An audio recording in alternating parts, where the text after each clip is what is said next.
लड़की की बदलती किस्मत। दोस्तों, इस कहानी से आपको अच्छे और बुरे दिन में क्या अंतर होता है सब समझ आ जाएगा। बस वीडियो के अंत तक बने रहना।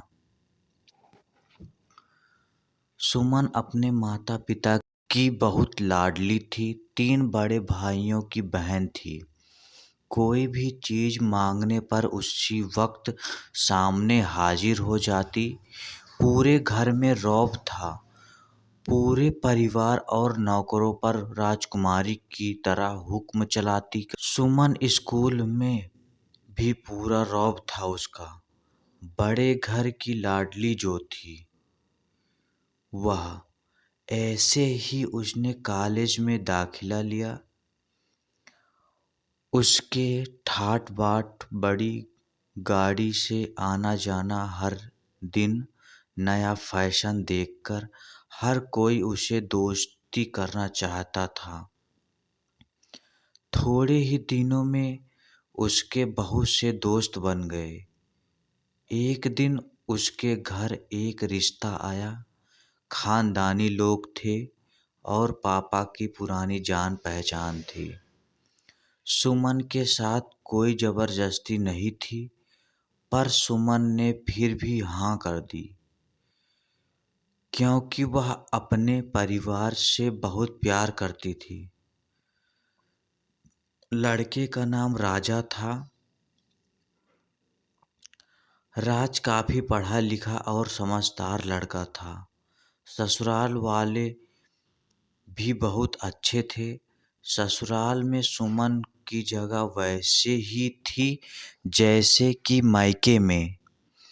सलाह के बिना नहीं होता था। फिर उसके घर एक बेटे का जन्म हुआ जिसका नाम अमित था। अमित सुमन को जान से प्यारा था। पोता पाकर ससुराल वाले तो फूले नहीं समाते थे।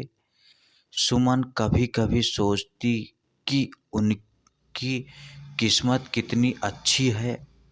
हर कोई उसे कितना प्यार करता है। चाहे जीवन में कैसा भी समय आए, मेरे अपने हमेशा मेरे साथ रहेंगे। मैं कभी अकेली नहीं हो सकती। कितनी खुशकिस्मत हूँ मैं।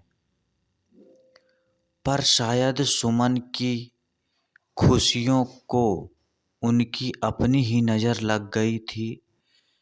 एक दिन वह मायके जाने की जिद कर बैठी। राज को बहुत काम था, लेकिन वह फिर भी उसे ले गया। रास्ते में उनकी गाड़ी अन्य गाड़ी से टकरा गई। सुमन और राज और अमित बुरी तरह से जख्मी हो गए। काफी दिनों के इलाज के बाद राज और अमित तो ठीक हो गए, लेकिन सुमन पूरी तरह ठीक ना हो सकी। सर पर चोट लगने के कारण वह अपनी आंखों की रोशनी खो बैठी। अब सुमन की किस्मत जैसे उल्टे पांव चलने लगी।